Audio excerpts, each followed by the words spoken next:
Hi, my name is Amara Graham, developer advocate at Kestra. Until now, our flows have run tasks one after another in a straight line. But real world workflows need logic, and that's where Flowable Tasks come in.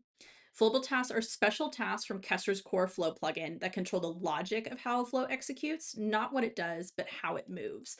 They let you conditionally branch, loop over values, run tasks in parallel, pause execution, or allow certain steps to fail without stopping the entire flow.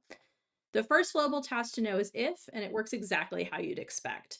In our example that we've been working on throughout this video series, we'll swap the API URL input for a product category selector, either beauty or notebooks, which you can see here.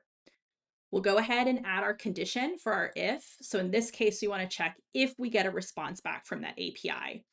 If we do, and it's true, we'll execute our then block here, which looks similar to what we've done in the previous videos. If it's false, we'll run our else block, which prints a message to our logs that says no products were found for this particular category. I recommend running this example twice. Let's move on to our ForEach.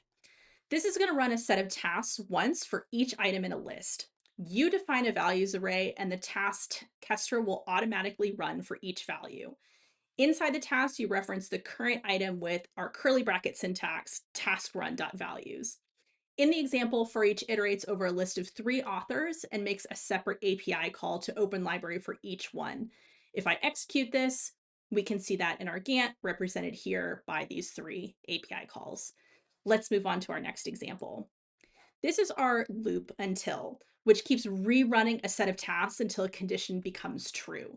This is perfect for pulling an external system, like waiting for a long-running job to finish or an endpoint to come back healthy. You can set a polling interval, a maximum number of iterations, or a time limit as safety guardrails. This is a really trivial example. We're going to go out and make sure that we can get a request back from the Kestra website, which hopefully will come back as a 200, and we see that as expected. Our last example here is parallelism. By default, ForEach runs tasks sequentially, so one at a time. But if you set the concurrency limit to 0, like I'm sharing in this example, all iterations fire simultaneously in parallel. This is a huge performance win when you have independent workloads like processing data partitions.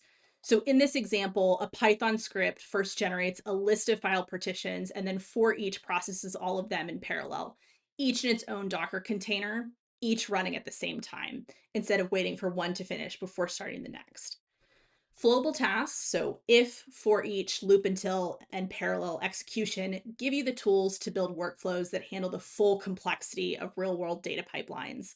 Up next, we'll look at error handling, how to set up retries, alerts, fallbacks, so your flows stay resilient when things go wrong. See you there.